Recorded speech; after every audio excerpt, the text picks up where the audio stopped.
Susan Morgan को के तरफ अटेंशन पहले दिया था उसने। बच्चा तो पहले लगा कि बिल्कुल मृत प्राय बच्चा पैदा लिया था, that's why he first decided to attend mother.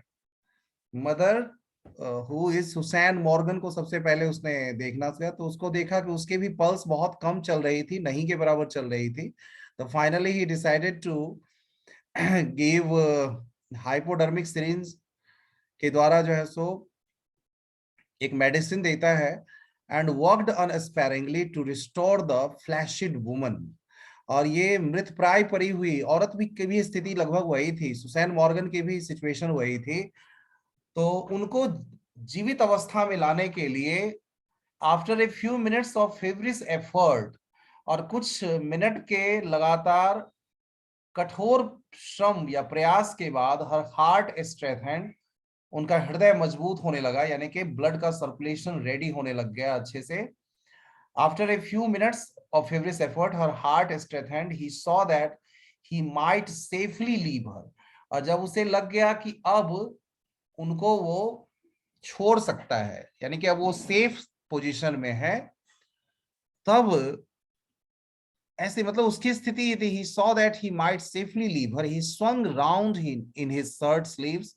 Shirt के स्लीव्स को उसने राउंड किया, गोल मतलब कि घुमाया उसको।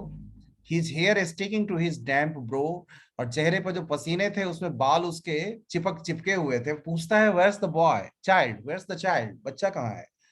The midwife made a frightened gesture. वो एक डरावना सा एहसास लिए हुए, एक डरावने से जेस्चर के साथ वो दिखा दी, she had placed it beneath the bed, कि बच्चे को तो उसने बेड के नीचे डाल दिया था। In a flash Andrew knelt down, और पलक झपकते ही वो नीचे घुटने के बल बैठा। फिशिंग अमंग्स द सॉडन न्यूज़पेपर, पुराने न्यूज़पेपर में वो बच्चा जो रखा हुआ था उसको खींचा बाहर की ओर। Below the bed he pulled out the child, बच्चे को खींचा।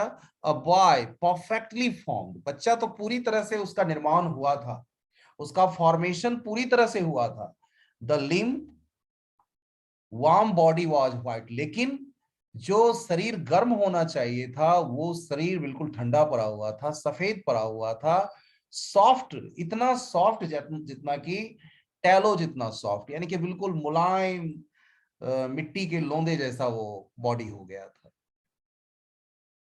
द कॉर्ड हेस्टिली स्लैश्ड ले लाइक अ ब्रोकन स्टेम, और गर्दन तो ऐसे लटक जा रहा था जैसे डाली टूट जाती है तब जो होती है स्थिति।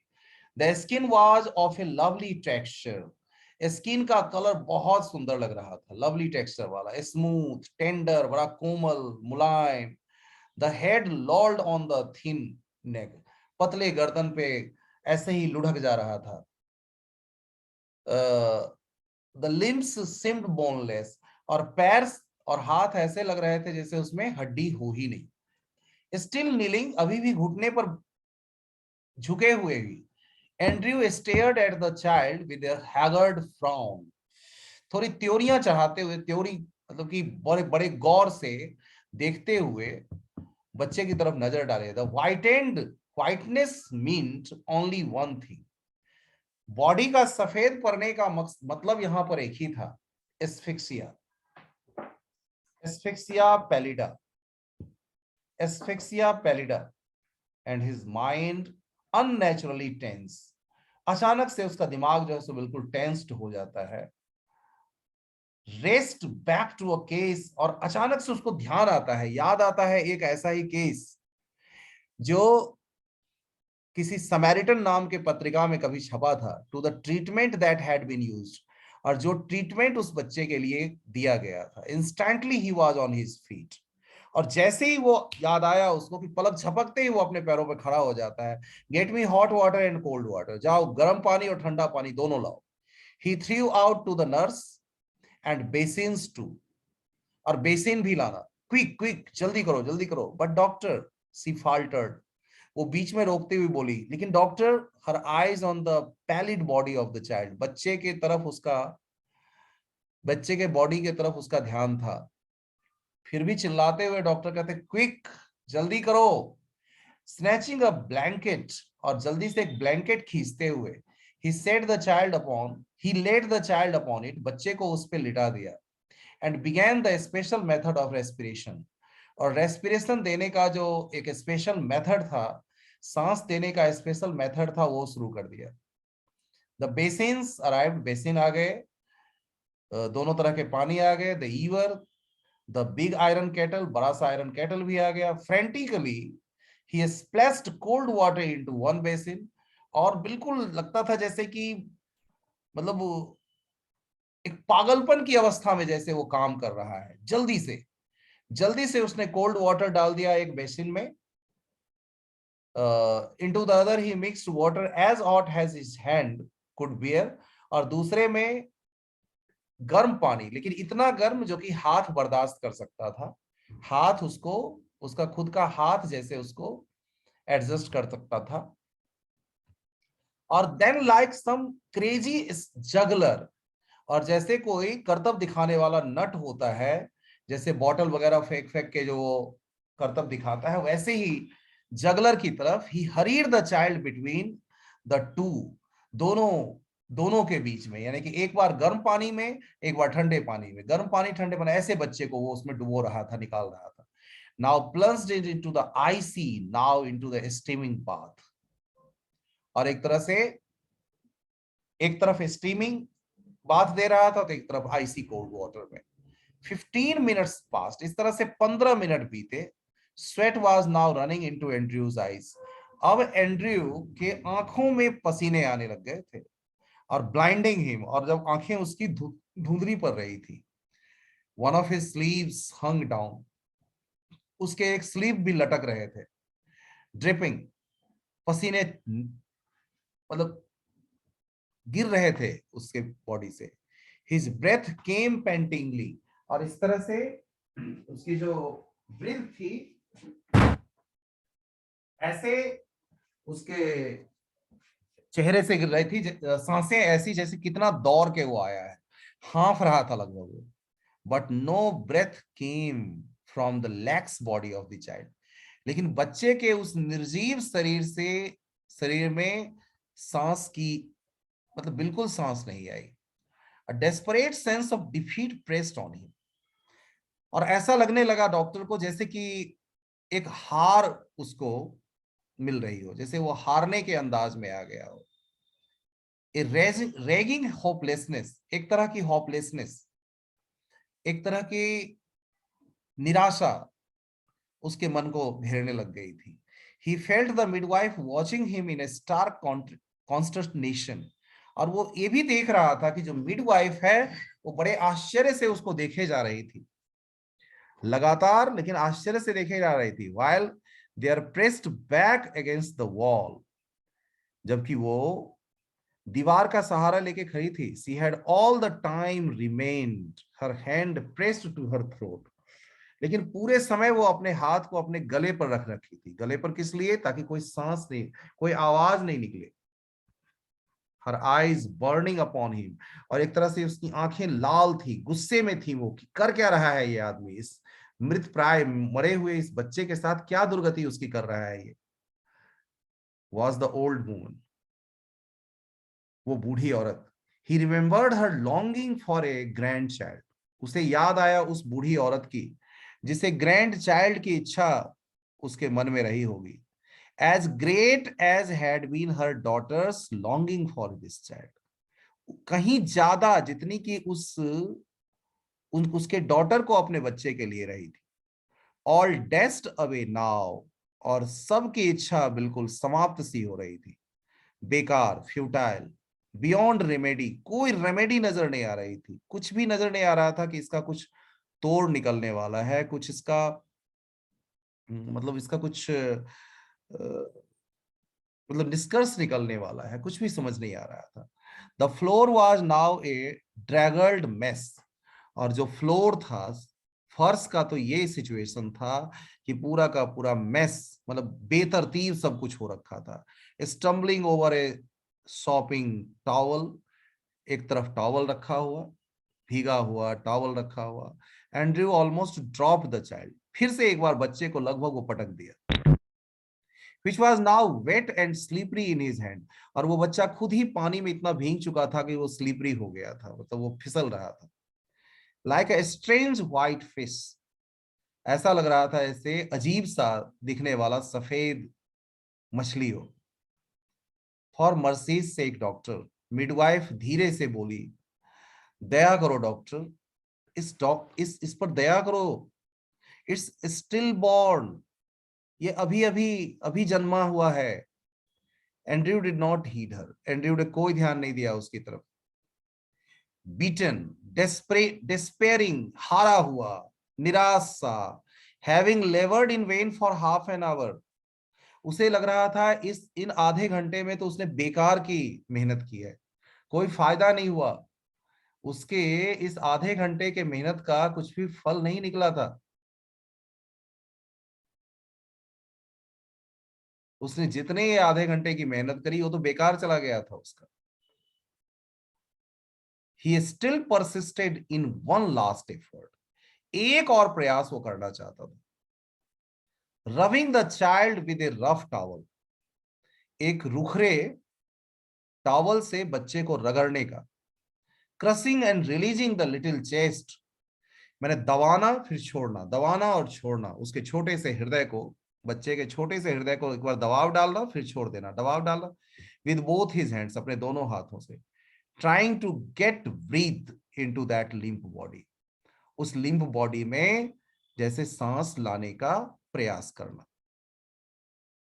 And then as by a miracle, और तब जैसे एक मिरेकल होता है, which his hands enclosed gave a short convulsive heave, another and another, Andrew turned giddy.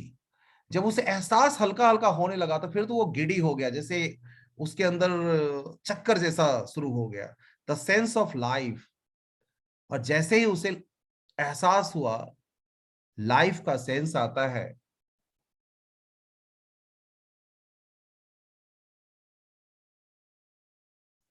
जैसे ही जीवन का एहसास उसके महसूस करता है वो, the sense of life springing beneath his fingers after all that unfailing striving was so exquisite it almost made him faint.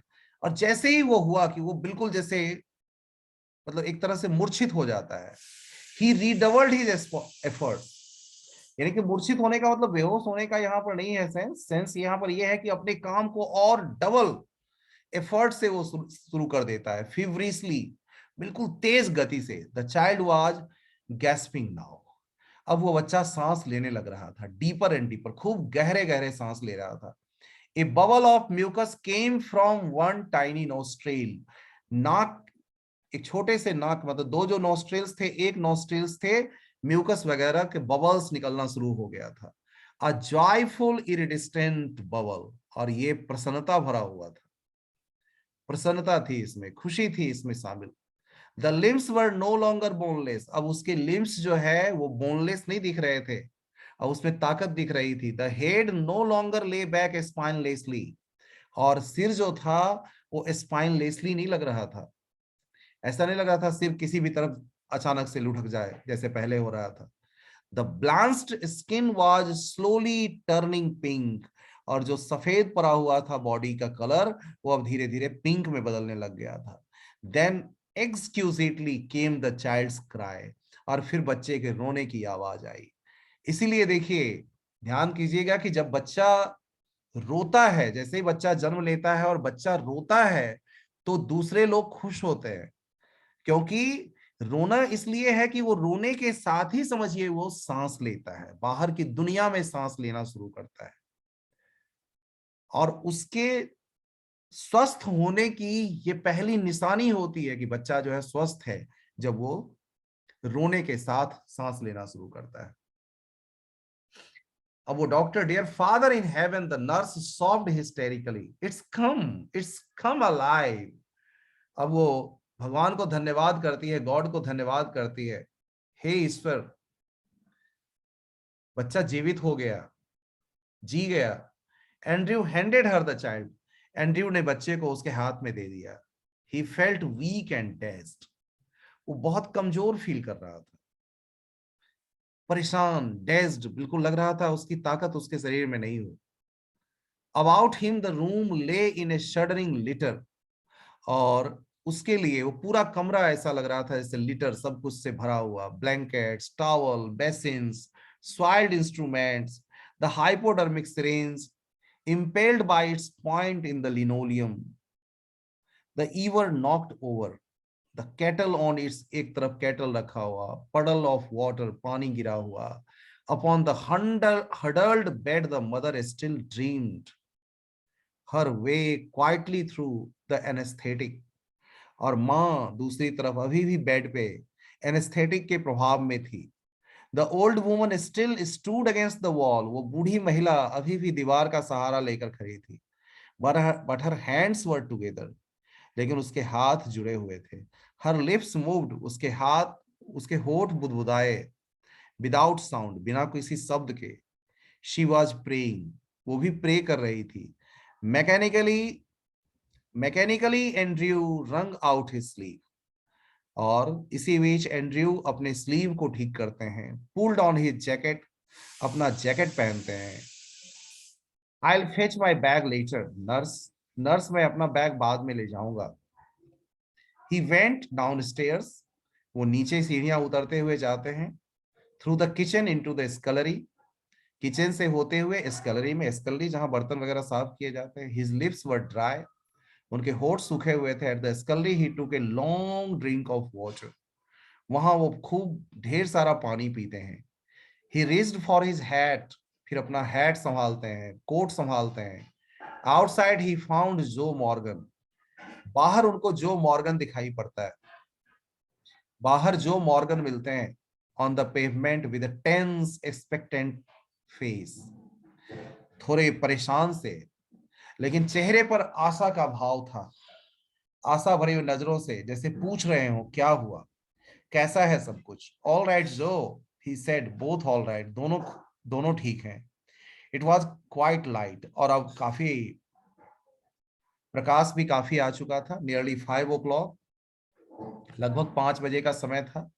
A few miners were already in the streets, और कुछ माइनर्स पहले ही गलियों में अपने काम के लिए जाना शुरू कर दिए थे। The first of the night shift moving out, और जो फर्स्ट शिफ्ट, रात का जो फर्स्ट शिफ्ट अपना कंप्लीट करके जा रहे थे, उन लोगों की अलग आवागमन शुरू हो गया था। As Andrew walked with them, जैसे ही एंड्रयू उनके साथ जा रहे थे, स्पेंट एंड स्लो, धीरे धीरे, his footfalls echoing with the others, उनके पैरों के जो आहट थी बाकी दूसरे लोगों की आहट में सम्मिलित हो रही थी। Under the morning sky he kept thinking blindly, लेकिन वो व्यस्त थे सोचने में। Obvious to all other work he had done in blandly, खास करके विचारों में वही सारी चीजें थी जो बैलेंली में उन्होंने किया था अभी। आई हैव डन समथिंग, और एक ही विचार मन में आता है, मैंने कुछ किया। Oh god, I have done something real at last, मैंने कुछ रियल किया, मैंने कुछ वास्तविक किया, कुछ कुछ ऐसा जो वास्तव था, कुछ ऐसा जो मीनिंगफुल था।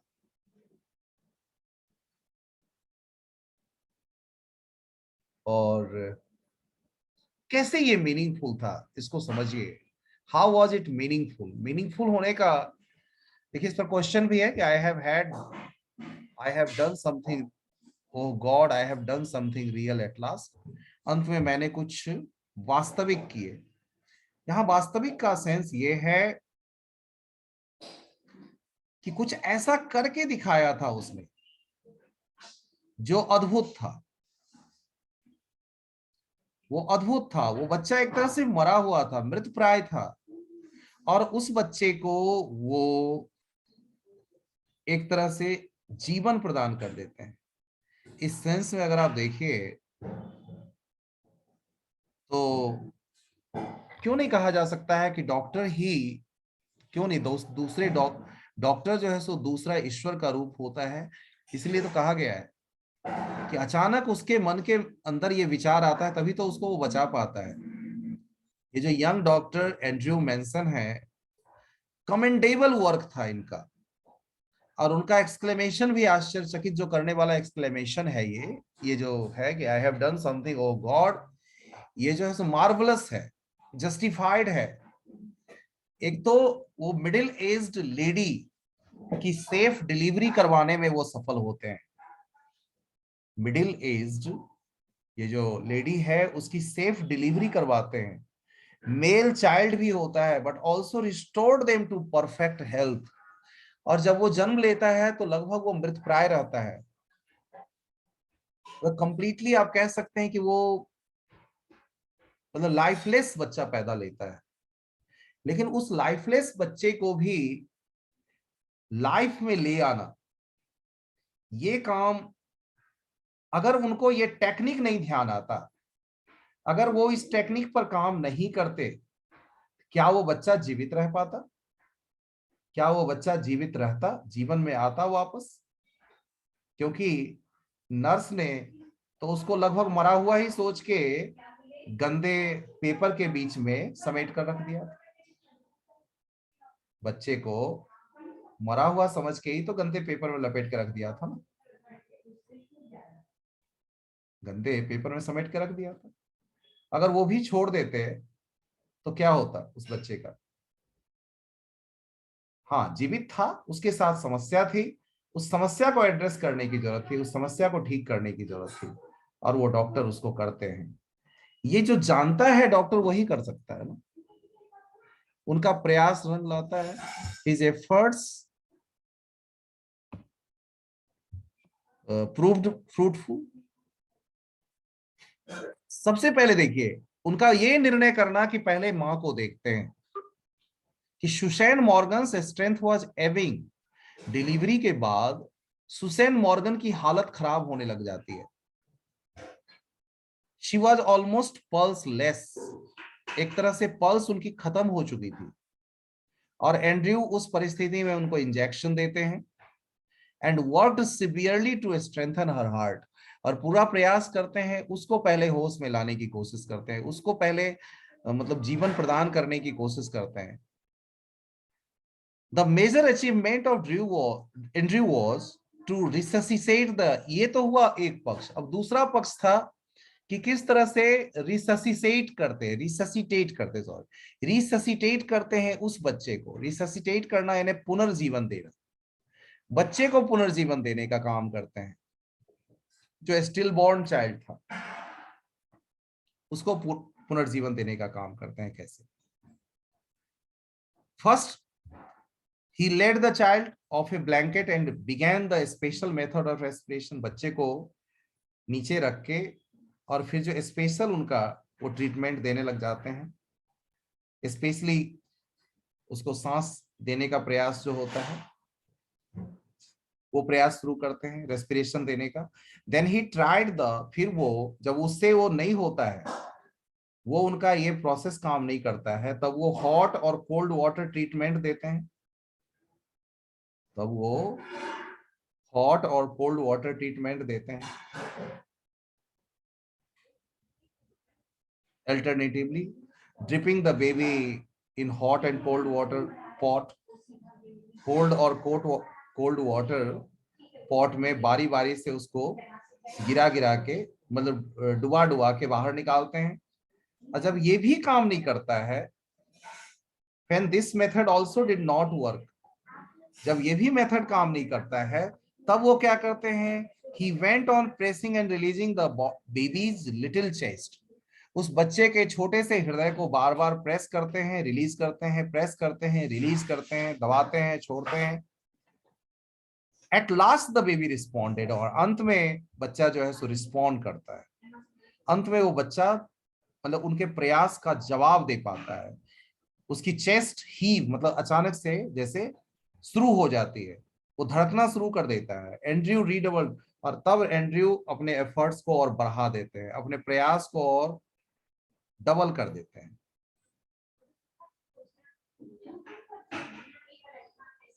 और परिणाम क्या होता है कि द चाइल्ड वाज गैस्पिंग, बच्चा गैस्पिंग करना शुरू करता है, तेज सांस लेना शुरू कर देता है।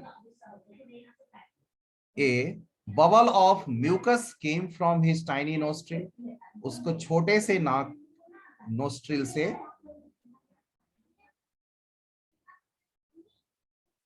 उसके छोटे से नोस्ट्रिल से फिर म्यूकस निकलना शुरू हो जाता है, बबल्स वगैरह निकलना शुरू हो जाता है। The pale skin turned pink, फिर पीला पड़ा हुआ जो स्किन था वो पिंक होने लग जाता है। हिज लिम्स बिकेम हार्ड, फिर लिम्स जो है जो बोनलेस लग रहे थे पहले वो हार्ड होना शुरू हो जाते हैं, और तब बच्चे की क्राई करने की, रोने की आवाज आती है। Andrew called upon God as witness of his act, which was no less than a miracle. अब ये देखिए कि ये जो प्रयास उसका था, इसको आप मिरेकल से कम कहेंगे? निश्चित रूप से ये जो प्रयास है डॉक्टर का, एंड्रयू का, ये अद्भुत है, अद्भुत। मिरेकल इसी को कहते हैं, ऐसी ही चीजें मिरेकल कहलाती है। It was not mayor theoretical talk, ये थ्योरी में कहीं लिखा जा सकता है, लेकिन इसको प्रैक्टिकल इन्होंने करके दिखाया था। थ्योरी में जो कभी कहीं पढ़ा था उसे अभी वो प्रैक्टिकल किया, जीवन में उतारने का प्रयास किया। तो यहाँ पर डॉक्टर के रूप में भी यह देखिए कि थ्योरेटिकली क्या चीज पढ़ते हैं वो, लेकिन प्रैक्टिकली उसको कहां पर यूज करना होता है। तो एक समझदार डॉक्टर जो है इसी चीज को करता है, और तब वो सफलता अर्जित करता है, उसका नाम होता है। किसी किसी डॉक्टर के साथ जुड़ जाता है कि देखो वो डॉक्टर जो है सो उसके हाथ में जादू है, ऐसा लोग कहते हैं। वो किस आधार पर कह पाते हैं? क्योंकि उसमें ऐसी ही किसी कभी मतलब कि किसी चीज, किसी व्यक्ति को बचाने की कि कोई कहानी उसके साथ जुड़ जाती है। उसकी दवा जो है सो बहुत काम करती है, उस वो समझ पाता है। वो डॉक्टर ऐसा होता है कि लोगों की बातों से वो बीमारी को समझ जाता है, और दवा से वो मरीज ठीक होता है। तो इस सेंस में यहाँ पर जो है ये कहा गया है। डिस्कस सेकंड क्वेश्चन कि there lies a great difference between textbook. एक और चीज ये बताता है ये कहानी कि टेक्स्ट बुक में पढ़ी हुई बात जो है, यानी कि टेक्स्ट बुक मेडिसिन जो है, किताबों से पढ़ के जो बनता है उसमें, and the world of practising physician, और जो प्रैक्टिस के बाद सीखता है, उनमें दोनों में क्या फर्क रहता है, डिस्कस कीजिए। तो देखिए नॉर्मली क्या होता है कि medicines prescribed in the textbooks are used by the practising physicians. जो किताब में लिखी रहती है बातें, जो किताब में दवाओं के नाम लिखे रहते हैं, और ये दवा है तो इसका ये प्रभाव है, उसी के आधार पर डॉक्टर जो है सो दवा लिखते हैं। ठीक है। हाउएवर इन एक्सट्रीम केसेस, ये तो चलिए छोटे छोटे जो प्रॉब्लम्स हैं उनमें तो ये सब चीज काम कर जाता है, लेकिन अगर परिस्थिति ऐसी हो जहां पे इमरजेंसी का केस हो, एक्सट्रीम केस हो, तो वहां पर फिजिशियन का एक्सपीरियंस काम करता है, उसका रिसोर्सफुलनेस काम करता है, प्रैक्टिकल अप्रोच उसका काम करता है, and become far more important. और उस अवस्था में थ्योरेटिकल नॉलेज से कहीं ज्यादा जो है वो प्रैक्टिकल नॉलेज डॉक्टर की काम करती है।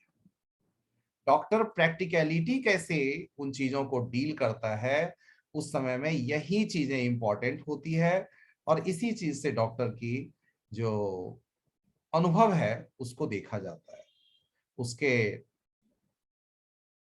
जो एक्सपीरियंस है, यहाँ पर एक्सपीरियंस उसका बोलता है, और वो ज्यादा इंपॉर्टेंट हो जाता है थियोरेटिकल नॉलेज से। जैसे मान लीजिए बम बम इंजरी वाला है, स्नेक बाइट वाला कोई है, सफोकेशन का केस है, through drowning needs immediate help. उसको अब किताबी ज्ञान से नहीं, उसको तो तुरंत हेल्प की जरूरत है। ऐसे व्यक्ति को अगर ऐसा मरीज आया है तो उसे तो तुरंत हेल्प की जरूरत है। तो नियरेस्ट अवेलेबल डॉक्टर जो होगा मे नॉट हैव, हो सकता है सारी फैसिलिटीज नहीं हो उस डॉक्टर के पास, जो आसपास का डॉक्टर है उसके पास सारी फैसिलिटीज नहीं हो अवेलेबल, तब क्या करेगा? तब क्या करे? मना कर देगा। उस केस में फिर तो वो मना कर देगा, और मना कर देगा तो जो इमीडिएट ऐसे मरीज को जरूरत है हेल्प की, वो नहीं मिलेगा तब तो वो वैसे ही मरीज मर जाएगा। तो ऐसे सिचुएशन में जो फर्स्ट एड दी जाती है, first aid is a must to save the patient's life. First aid ऐसी होनी चाहिए कि लाइफ बचाने में वो कम से कम जो है सो कारगर साबित हो। जब तक कि उसे किसी दूसरे बड़े डॉक्टर के पास या जहां पे रिसोर्सेस अवेलेबल है वहां तक पहुंचाने में, तो कम से कम फर्स्ट एड मदद करे, वो जरूरी होता है before rushing him to the hospital for proper care. और with limited resources at his command, the practising physician exercises all his practical. तो ऐसे समय में वो अपने सारे जो अनुभव है, सारे प्रैक्टिकल अनुभव का प्रयोग करेगा, एक्सपीरियंस का प्रयोग करेगा, ताकि डैमेज को कंट्रोल कर सके या मिनिमम से मिनिमम पर लाकर रख सके, and check the victim's state from further deterioration. कम से कम वहां तक उसको रोक दे, उससे आगे जो है सो स्थिति खराब नहीं हो। A switch in time does save nine, कहावत भी है ना, a stitch in time saves nine. कि सही समय पर अगर छोटी सी कमी को अगर ठीक कर दी जाती है तो बड़ा डैमेज होने से बच जाता है। The practical help comes as a boon. तो ऐसे समय में जो प्रैक्टिकल हेल्प आता है वो किसी वरदान से कम नहीं होता है। और वो निश्चित रूप से इस केस में आप देखिए तो अनुभव, जो डॉक्टर का अनुभव था, एंड्रयू का अनुभव था, वही सबसे काम आया है और उस बच्चे को बचाने में वो सफल भी साबित हुआ है।